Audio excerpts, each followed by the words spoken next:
여러분, 지난 한 주간도 무더운 폭염, 지난밤에 열대야, 그리고 전쟁의 소식, 이로 인한 여러 가지 고물가, 특별히 최근에 코로나 확산으로 인해서 쉽지 않은 시간들을 보내셨습니다. 하지만 이 모든 것 잘 감당하시고 이 자리에 나오신 여러분들, 하나님께서 여러분들을 기억하시고 지치고 상한 우리의 모습 가운데 하나님 크신 은혜와 하늘의 복으로 채워주셔서 예배 마치고 돌아갈 때 새 힘 얻고 기뻐 춤추며 돌아가는 복된 이 시간 되시기를 바랍니다. 내 삶 속에 주님의 기도가 흐르게 하라, 이 주제를 가지고 이제 오늘 5번째 시간을 가지게 되었습니다. 오늘 말씀의 제목, 아버지의 뜻이 이루어 주십시오. 이런 말씀의 제목을 한번 가져보았습니다. 뜻이 하늘에서 이루어진 것 같이 땅에서도 아버지의 뜻이 이루어지기를 원하는 기도를 하라고 우리 주님 우리에게 가르쳐주고 계시네요. 누구의 뜻이 이루어지라고요? 하늘에 계신 우리 아버지의 뜻이 이루어지기를 기도하라 합니다. 우리가 그렇게 기도하고 계십니까? 나의 뜻을 위해서는 그렇게 열심히 간절히 기도하는데 주님 말씀하시잖아요. 하나님 아버지의 뜻이 이루어지도록 기도하라고요. 어느 아버지와 아들이 대화를 나누는데 좀 분위기가 조금 거시기 합니다. 아버지 이야기를 고개 숙여 듣고 있던 아들 한마디 툭 던집니다. 아버지, 됐어요. 아버지 뜻대로 하세요. 아버지 생각대로 하세요. 오늘 그걸 연상하며 아버지의 뜻이 이루어지기 원합니다 라고 받으신다면 크게 오해하시는 겁니다.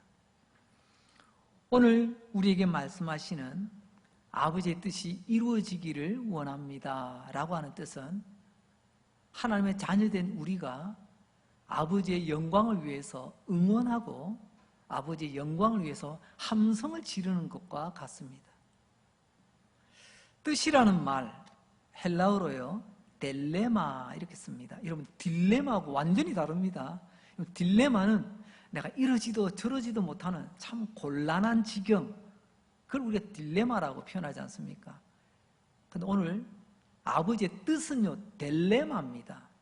아버지의 뜻, 아버지의 의도, 아버지의 의도대로 이루어지기 원합니다. 아버지의 뜻하신 대로 이루어지기 원합니다. 이렇게 기도하라는 겁니다. 됐어요. 아버지 뜻대로 하세요. 이런 자포자기하듯 기도하는 것이 아니죠. 하나님은 왜 세상을 향해서 딜레마를 가지실까요? 이 땅에서 이루어지길 원한다. 이 땅이라는 것이 우리가 발 딛고 살아가는 이 세상을 말하거든요. 결정적인 힌트는 하늘에 계신 우리 아버지 이 말 속에 담겨 있습니다. 우리는 땅에 있어 유한합니다.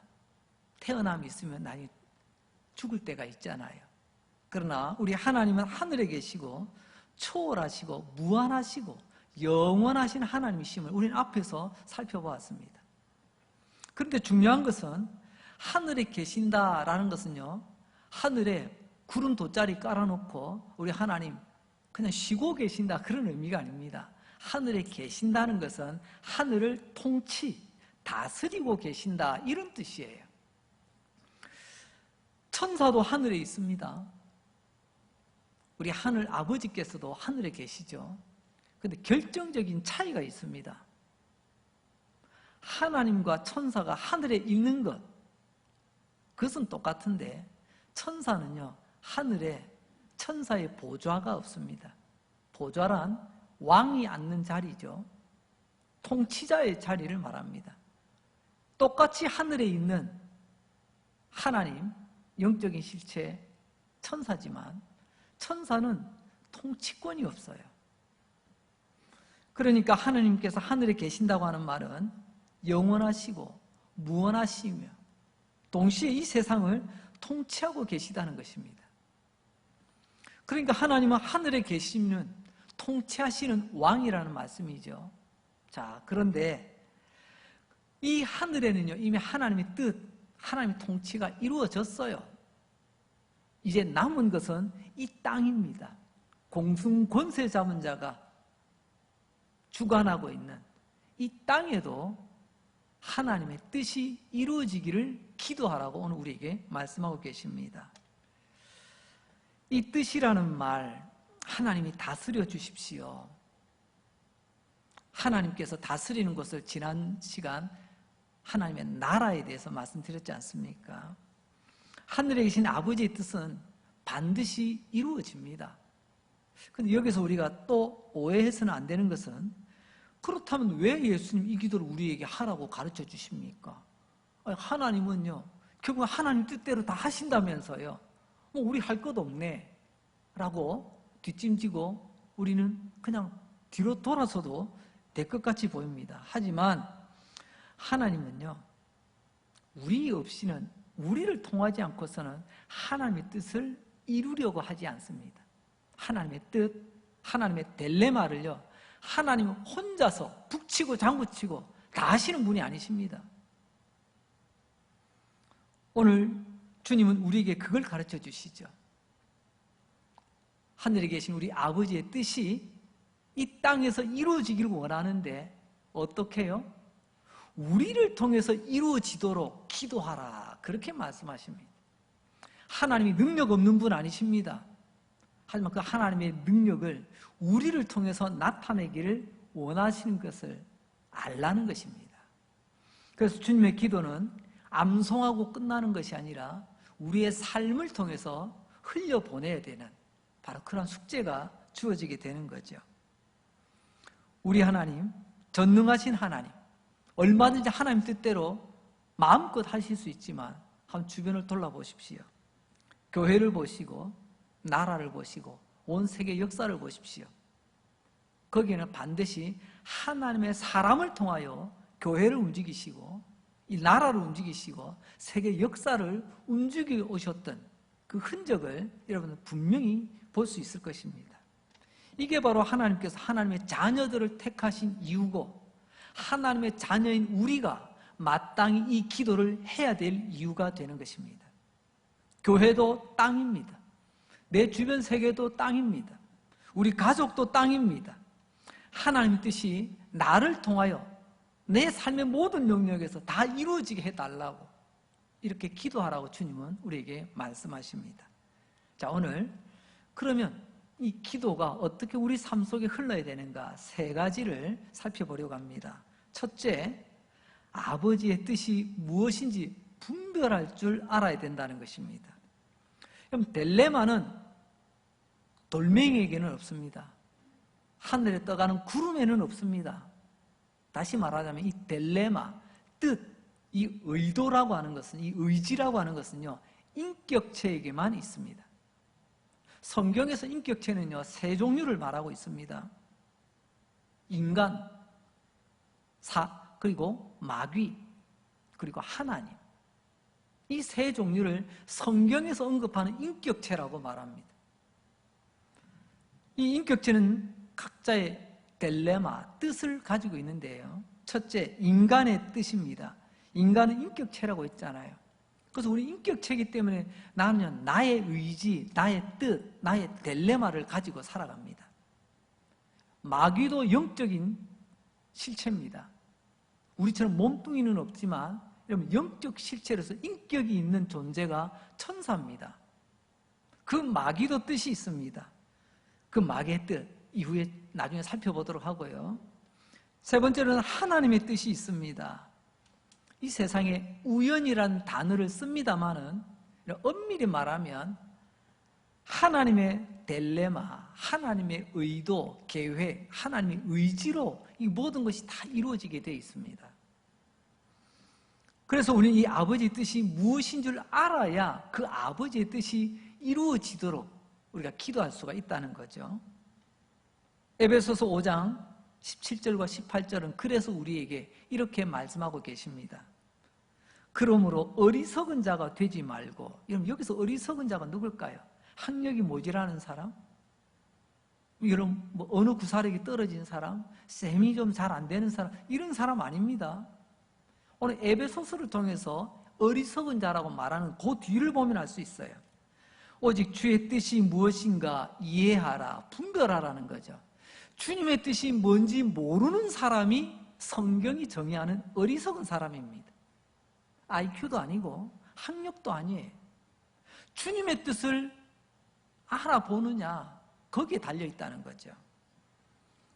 주님의 뜻이 무엇인가 이해하라. 그래야 우리가 주님의 뜻이 이루어지도록 바르게 기도하며 바르게 응원하며 바르게 함성을 내지를 수가 있다는 거죠. 이걸 잘 깨달으려면 어떻게 될까요? 그래서 이어서 이렇게 말씀하지 않습니까? 그래서 술 취하지 말고 방탕하지 마라. 술 취한다는 게 뭐죠?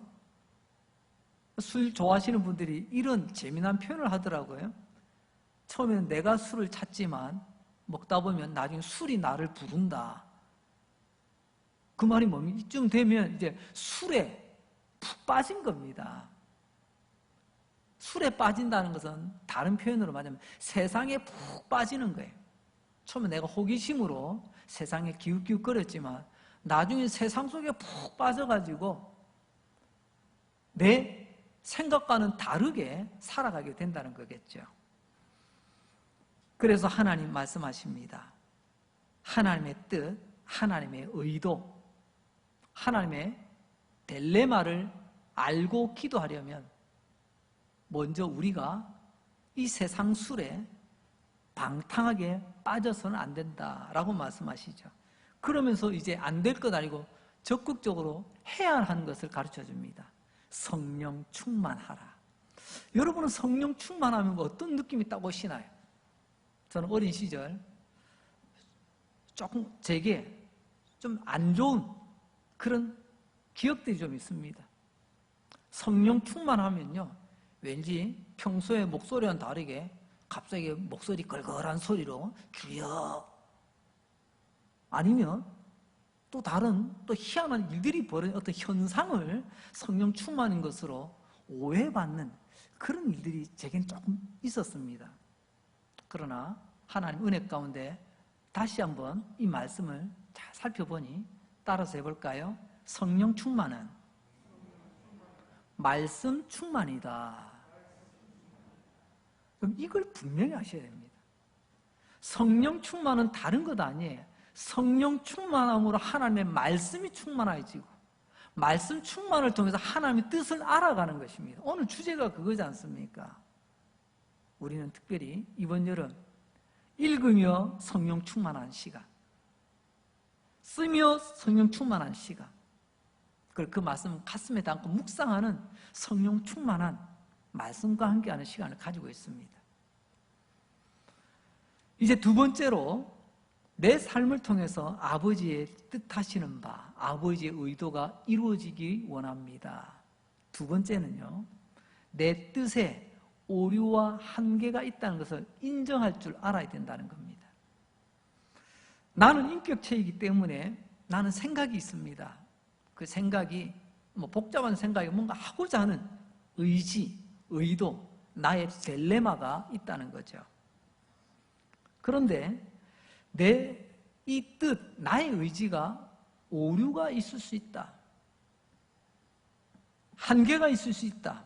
이것을 인정하지 않으면 아버지의 뜻이 이루어지기 위한 바른 기도가 될 수가 없다는 겁니다. 가끔 보면 우리가 원치 않는데 처음부터 싸우자고 달려드는 사람 어디 있겠어요? 그런데 좀 지내다 보면 원하지는 않았는데 자꾸 관계가 불편해지고 이렇게 뒤틀리고 완전히 이제 돌아서는 그런 경우들이 간혹 있습니다. 왜 그럴까요? 많은 경우가 그렇습니다. 부부관계도 그러고 친구관계도 그러고요. 때는 사업 동반자도 그렇고요. 가까운 사람도 그렇습니다.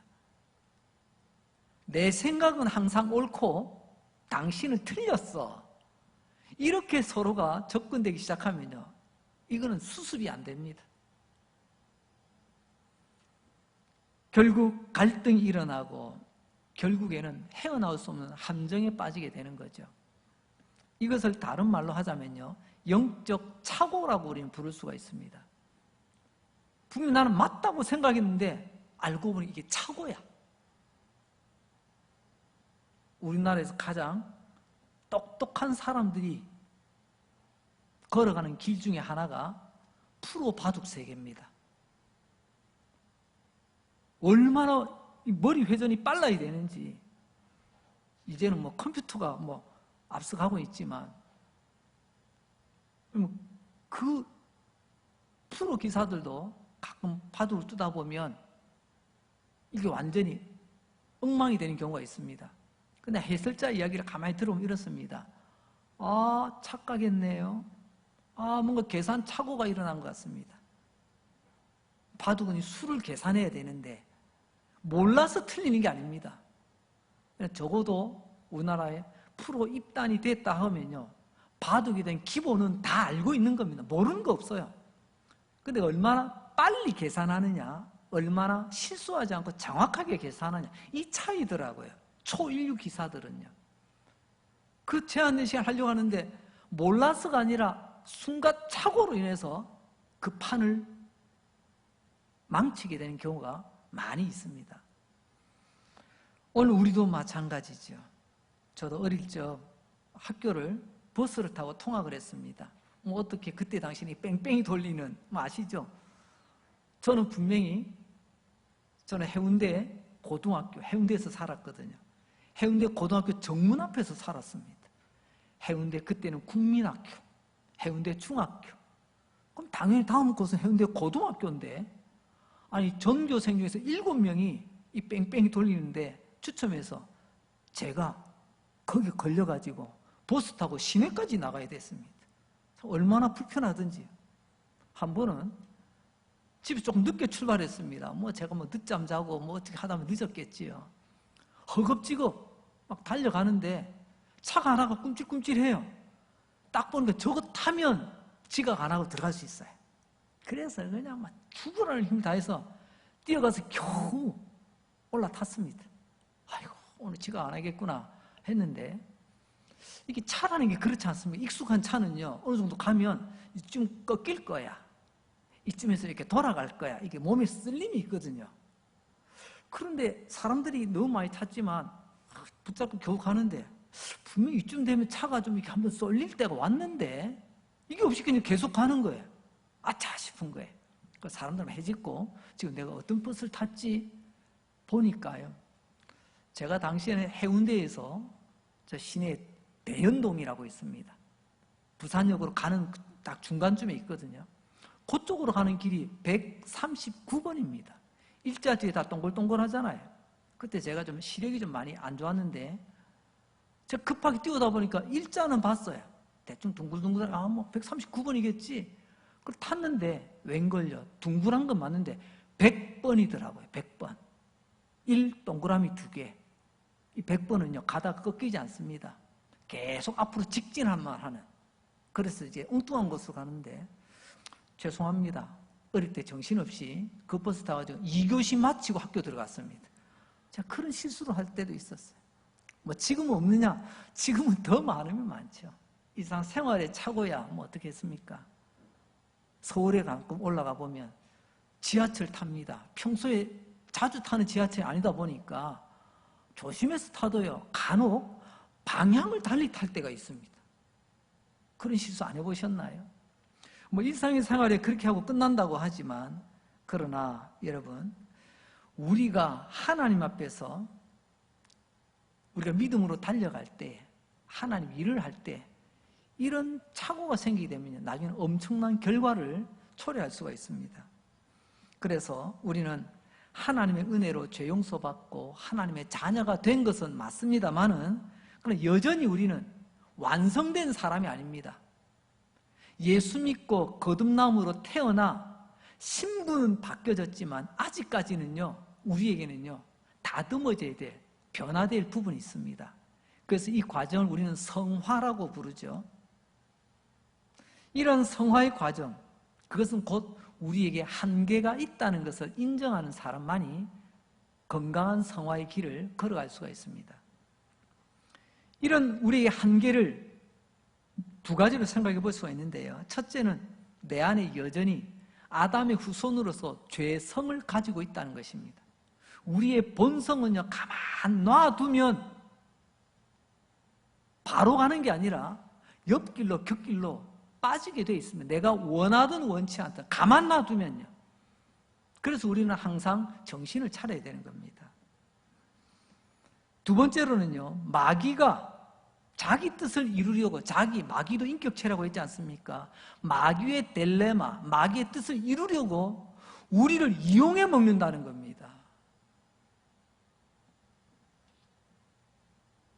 하이델베르그 교리문답서에 보면 마귀의 뜻이 무엇인가에 대한 질문이 나옵니다. 마귀도 뜻이 있는데 하나님만 뜻이 있는 게 아닙니다. 마귀의 뜻이 뭐냐? 하나님의 뜻을 이루지 못하게 하는 게 마귀의 뜻입니다. 근데 대놓고 하나님의 뜻을 이루지 못하도록 할 수가 없으니 중간에 인간을 내세우게 됩니다. 가장 대표적인 사건이 에덴 동산 사건이잖아요. 뱀이 찾아와서 결국에는 사람을 속여 우리를 이용해서 하나님의 그 원대한 계획을 깨뜨리게 만들잖아요. 원래 하나님의 계획은 이 아름다운 동산을 만들어 놓고 피조물인 우리가 영생하는 나무의 열매를 맺고 거기서 영생하는 겁니다. 생명나무의 열매를 맺고 영생하는 거였어요. 그런데 이것을 교묘하게 흔들어서 깨버렸죠. 에덴 동산에서 쫓아낸 이유를 성경은 우리에게 말씀하시잖아요. 저들이 생명나무 열매를 따먹고 영생할까? 하나님은 그들을 그래서 에덴 동산에 쫓아내시고 막으셨어요. 그리고 이후로 우리로 하여금 우리의 생명나무 되시는 예수님을 이 땅에 보내주시죠. 예수 믿음으로 생명을 누리게 하시는 이런 방법으로 하나님 바꾸셨습니다. 어쨌거나 마귀는 아버지의 뜻을 어떻게든 망치기 위해서 우리를 이용해 먹는다는 겁니다. 어떻게? 우리의 뜻을 가장하여 아버지의 뜻을 가로막게 만드는 이런 짓을 한다는 것입니다. 그래서 우리 안에 어떤 생각이 가느냐? 나는 절대 오류가 없어. 내 계산이 틀릴 리가 없어. 내 판단이 틀릴 리가 없어. 내 계획은 항상 좋은 결과만 맺을 거야. 이런 생각을 심어준다는 겁니다. 이런 대표적인 인물이 구약에 보면 사울 왕이 있죠. 사울 왕. 하나님께서 사무엘 선지자한테 아무리 이야기해도 그건 하나님 생각이고요. 그건 선지자님 생각이고요. 나는 내 식대로 갑니다. 그게 사울 아니었습니까? 신약에도 있더라고요. 그것도 예수님의 제자 중에 한 사람. 그는 이야기합니다. 그건 예수님 생각이고요. 난 내 생각, 내 뜻, 내 딜레마대로 갑니다. 그게 가룟 유다였습니다. 성경에도 보면 또 다른 사례가 있죠. 고린도 교회가 나옵니다. 다툼, 분쟁, 갈등, 분열 이런 표현이 있어서는 안 되는 것이 바로 교회라고 생각하는데 이런 표현이 제일 많이 나오는 교회가 고린도 교회입니다. 그게 고린도 전후서에 나오지 않습니까? 교회 이야기예요. 왜 그렇습니까? 고린도 교회는요, 항구 도시고 고린도 교회는 경제적으로 풍요로운 도시고요. 고린도 교회는 사람도 많습니다. 오늘날 교회의 모습으로 비유를 하자면 사람도 많고 재정도 넉넉하고 나름 지역에 영향력을 끼칠 수도 있는 그런 교회입니다. 그런데 여러분, 그 교회가 왜 이렇게 혼란에 혼란을 거듭하게 됐을까요? 바울은 딱 한마디로 정의합니다. 고린도 교회가 미성숙하기 때문이다. 성숙하지 못하다는 게 뭡니까? 제대로 잘하지 못했다는 것입니다. 아니, 사람들이 그렇게 많은데 성숙하지 않다고요? 재정이 그렇게 넉넉한데요? 그렇게 교회가 역사가 있는데요? 여러분, 성인 아이라는 표현을 들어보셨습니까? 몸뚱이는 어른이에요. 성인입니다. 근데 생각하는 것은요, 꼭 애들 하는 짓이나 똑같아. 이걸요, 성인 아이 증후군이라고 표현합니다. 이걸 적용해 봅니다. 여러분, 성도들이 많이 모이면 성숙한 교회가 되겠죠? 교회 역사가 오래면 성숙한 교회라고 봐줄 수 있겠죠? 천만의 말씀입니다. 성경은 우리에게 말씀합니다. 고린도 교회를 보라. 규모가 성숙을, 길이가 성숙을 대변하지 않는다. 미성숙의 결정적인 원인이 뭘까요? 아까 성인 아이를 말씀드렸습니다. 몸은 어른인데 하는 짓은 애야. 애들의 특징이 뭐죠? 애들은요, 자기밖에 모릅니다. 그리고 자기가 하고 싶은 거 안 되면요, 그야말로 폐악을 지깁니다. 폐악을 지긴다는 말 아십니까? 뭐 길거리나 시장 바닥에서요, 내가 원하는 과자 안 사줘, 내 뜻대로 안 되면요, 그냥 들어눕고 앵앵거리면서 막 그야말로 부모를 당황스럽게 만드는, 그게 어린아이 짓이에요. 미성숙의 결정적인 원인은 자기 뜻을 관철하기 위해서, 자기 뜻을 관철하기 위한 그런 의지만 남아있는 것, 이게 미성숙입니다. 내 생각, 내 뜻대로 안 되면요, 뭔 짓이라도 서슴지 않습니다. 고린도 교회는 위로부터 아래로 남녀노소 할 것 없이 다들 자기 생각이 옳다고, 자기 주장이 옳다고, 곰곰이 생각하면 이게 사사시대의 혼란한 모습이더라고요. 어떻습니까? 사사시대. 각자 자기 소견에 옳은 대로, 이 소견이 딜레마, 자기 뜻, 자기 의견이거든요. 자기 계획이거든요. 자기 생각이 옳은 대로만 다 주장하는 사람이 있다 보니까, 그래서 분란이 일어나고 분쟁이 일어나고 갈등과 다툼이 일어나는 거예요. 바울은 그것을 성숙하지 못하다라고 표현했습니다. 두 번째 사례를 하나 들면서 이야기를 정리하죠. 두 번째는 아이히만이라고 하는 사람입니다. 누굴까요? 독일의 히틀러의 충직한 부하였습니다. 당시 유태인 600만 명을 학살하는 일에 주도적으로 앞장섰던 사람이 이 아이히만이라고 하는 인물입니다. 2차 세계대전이 끝났습니다. 그러나 이스라엘은 이들을 집요하게 추적해서 결국에는 이 사람을 붙잡아 예루살렘 법정에 세웁니다. 여러분, 이스라엘이 보통이 아닙니다. 역사의 단죄를 위해서 결국에는 찾아가서 붙잡아 옵니다. 재판정에 세웠죠. 그리고 나중에는 사형 선고를 받고 집행이 되는데, 이 아이히만이 예루살렘 법정에서 최후 진술, 이제 당신이 마지막으로 할 말을 해봐라 그랬겠죠. 그때 아이히만이 이런 말을 하게 됩니다.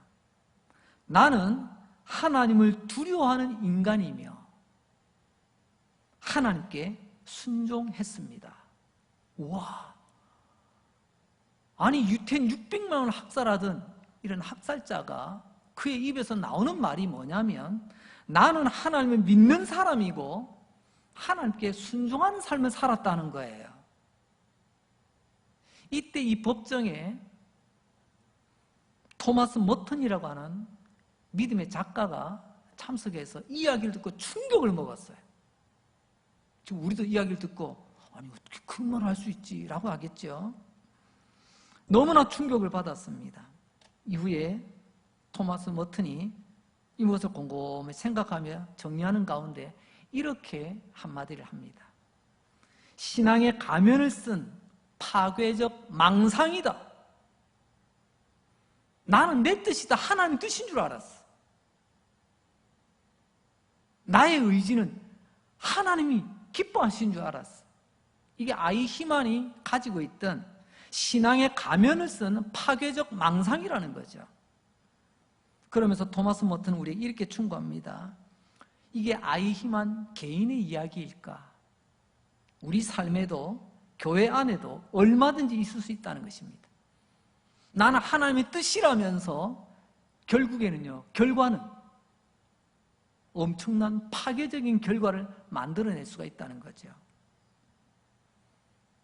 자기는 하나님의 뜻대로 살았다.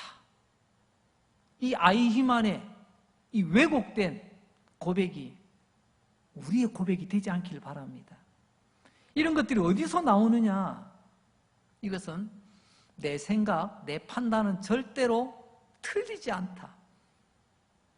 나는 항상 내 판단이 옳아. 자기 한계를 인정하지 않는, 여기서부터 시작이 된다는 거죠. 이제 세 번째로 아버지의 뜻, 딜레마가 이루어지기 원합니다. 세 번째는요, 아무리 힘들어도 아버지의 뜻이라면 받아들일 수 있어야 된다는 겁니다. 내가 아무리 힘들어도 첫째는 이게 아버지의 뜻인지를 바르게 구별하라고 했잖아요. 바르게 구별하지 못하니까 내가 망나니짓 해놓고도 이건 하나님의 뜻이야, 내가 하나님 위해서 한 거야, 교회를 위해서 한 거야, 마치 이상한 정치인들이 자기를 위해서 해놓고 말할 때는 국민을 위해서, 나라를 위해서 했다고 떠들어대니까 똑같지 않습니까? 아무리 힘든 상황이라도 그것이 아버지의 뜻이라는 것이 분명하다면 내가 받아들이는 것, 그게 비록 내 생각, 내 계획과는 안 맞아도 받아들이는, 이걸 순종이라고 합니다. 그래서 아버지의 뜻이 이루어지십시오라고 우리에게 가르쳐주신 이 기도는 결국은 순종의 기도를 하라는 주님의 가르치심이십니다. 여기서 작은 결론을 하나 내리자면, 내가 기쁘고 즐겁게 순종함으로 아버지의 뜻이 내 삶을 통해서 내가 살아가는 이 땅에 이루어지기 원합니다 라는 것이죠. 나의 가족, 나의 사회, 나의 국가, 우리 공동체, 교회 공동체 안에 내가 기쁘고 즐겁게 순종함으로 아버지의 뜻이 이루어지도록 기도하라는 것입니다. 내 뜻대로 안 되면 막 뒤집어서 파토를 내는 것이 아니라 내 뜻대로 안 되어도 아버지의 뜻에 순종함으로 기쁘게 우리가 받아들이는 것, 이게 순종이죠. 요한복음 6장 38절입니다. 내가 하늘에서 내려온 것은, 예수님이 말씀하십니다. 내가 하늘에서 내려온 것은 보세요, 내 뜻을 행하려 함이 아니요, 예수님이 이 땅에 직접 오셨어요. 그런데 예수님 말씀하면 내 하고 싶은 대로 하기 위해서 온 것이 아니라, 내 뜻을 이루기 위해서가 아니라 나를 보내신 이의 뜻을 행하려 함이라. 우리 예수님이 이게 분명했습니다. 내가 원하는 대로 하는 것이 아니라 아버지의 뜻을 나를 통해서, 나의 순종을 통해서 이루겠노라. 아버지의 뜻이 뭐죠? 세상을 구원하는 것입니다. 예수님을 이 땅에 사람으로 보내요. 그 예수님을 믿음으로 죄인들이 회개하고 생명을 얻게 하는 거죠. 그런데 여러분, 큰일 났습니다. 아버지의 뜻을 이루기 위해서는요, 결정적으로 예수님께서 십자가에 죽어야만 했습니다. 예수님이 죽어야 아버지의 뜻이 이루어진다니까요. 그런데 예수님 어떻게 했습니까? 우리가 볼 때는 큰일 날 일이지만 믿음의 눈으로 보게 되면 이것은 큰일이 아니라 당연히 순종해야 될 일이죠. 그래서 우리 예수님 어떻게 하셨을까요? 아버지의 뜻이 땅에서 이루어지십시오, 참 멋진 문장을 우리에게 가르쳐 주셨는데, 당신은요, 나는 예외야, 나는 열외다, 너희들만 하면 되는 거야, 이게 아니었습니다. 우리 예수님은 마태복음 26장 39절에서 이렇게 반응하셨습니다. 조금 나아가사 얼굴을 땅에 대시고 엎드려 기도하여 이르시되, 보세요, 내 아버지여, 만일 할만하시거든 이 잔을 내게서 지나가게 하옵소서. 이게 예수님의, 인간 예수님의 본심이셨습니다. 이걸 우리는요, 예수님의 딜레마라고 하는 거예요. 예수님의 지금 인간 예수님으로서의 뜻은요, 이 죽음의 십자가라고 하는 잔이 지나갔으면 좋겠어요. 뒤에 보세요. 그러나 나의 원대로, 내가 원하는 대로, 이 원대로가 바로 딜레마입니다.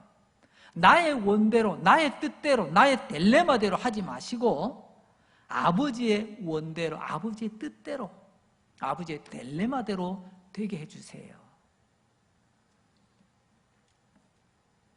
예수님은 아버지의 뜻이 이루어지기 원합니다. 하지만 그 과정이 내가 죽어야 되는 길이라면 내 뜻대로가 아니라 아버지 뜻대로 내가 죽겠습니다. 이 순종을 받아들이셨어요. 그래서 십자가는 예수님의 순종이죠. 오늘 주제로 하자면 십자가는 내 뜻 말고 아버지 뜻대로. 십자가는 장식이 아닙니다. 오늘 우리 안에 돌아보십시오. 내 뜻대로, 내 뜻대로. 때로는요, 교회 안에도 내 뜻대로 안 되면요, 난리 나는 경우들이 있습니다. 말씀을 정리하려고 합니다. 우리는 하나님의 자녀들이죠. 예수님의 제자들입니다. 예수님의 제자들이라면 당연히 예수님을 배워야지요. 종교는요, 내 뜻을 위해서라면 아버지의 뜻을 얼마든지 거역하고 거절할 수도 있습니다. 종교는 그럴 수 있어요. 종교인은 그럴 수 있습니다. 사울이 그랬듯이, 가룟 유다가 그랬듯이. 그러나 믿음은요, 아버지의 뜻을 위해서라면 내 뜻을 기꺼이 내려놓습니다. 이게 바로 종교인과 진짜 믿음의 사람의 차이라고 말씀드릴 수가 있습니다. 결국 예수님 우리에게 믿음의 길을 보여주시죠. 믿음의 길이란 아버지의 뜻을 위해서라면 나를 기꺼이 내려놓는 그 믿음의 길, 제자의 길, 순종의 길을 가르쳐주고 계십니다. 얼마나 놀랍습니까? 그런데 더 놀라운 것은 이렇게 내 뜻을 내려놓고 순종하여 아버지의 뜻을 이루면 그냥 허망하게 나는 없어지고 사라지고 무너지느냐? 그게 아니라는 겁니다. 하나님이 끝까지 보증해 주시는데요, 그를 더욱 영광스럽게 해주신다는 겁니다. 예수님을 보십시오.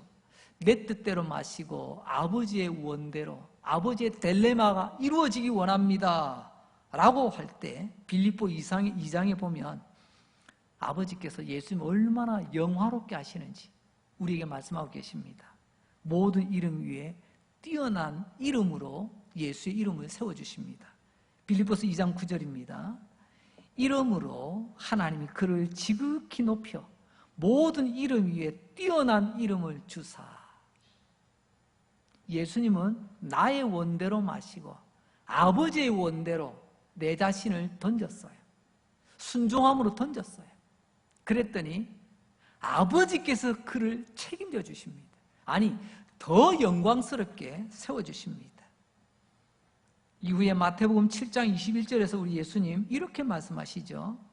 나더러 주여 주여 하는 자마다 다 천국에 들어갈 것이 아니요. 천국에 들어간다는 게 뭐죠? 나중에 우리가 나이 들어 허리가 굽어 지팡이 짚고 죽음 없는 곳으로 이렇게 겨우 기어 들어가도 들어가는 게 천국 들어가는 게 아닙니다. 영광 속으로 들어간다는 거죠. 누가요? 뒤에 보세요. 다만 하늘에 계신 아버지의 뜻대로 행하는 자라야 들어가리라. 이것은 하나님께서 우리를 영광스럽게 하시겠다는 약속 아니겠습니까? 아버지의 뜻이 이루어지십시오.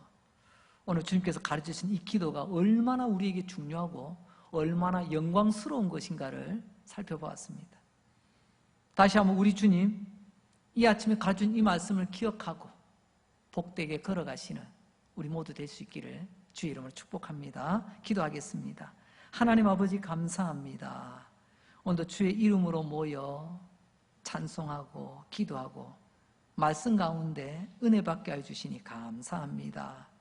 아버지의 뜻, 아버지의 딜레마 잘 분별하게 하시고 나의 뜻, 나의 딜레마에는 분명히 한계가 있다는 것을 인정하게 하시고 아무리 힘들어도 아버지의 뜻이라면 받아들이는 순종의 능력을 부어주시옵소서. 아버지의 뜻을 위해서라면 나를 기꺼이 내려놓는 이 믿음의 길, 제자의 길, 순종의 길을 걸어가게 하여 주옵소서.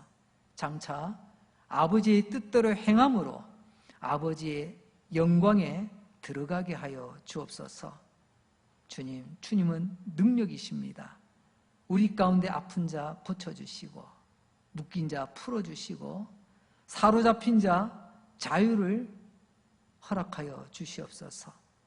나의 병든 몸, 나의 병든 마음, 어디로 갈지 갈 길 몰라 방황하는 우리 인생, 주님 붙잡으시고 동행하셔서 주님의 놀라운 역사를 이루어 주시옵소서.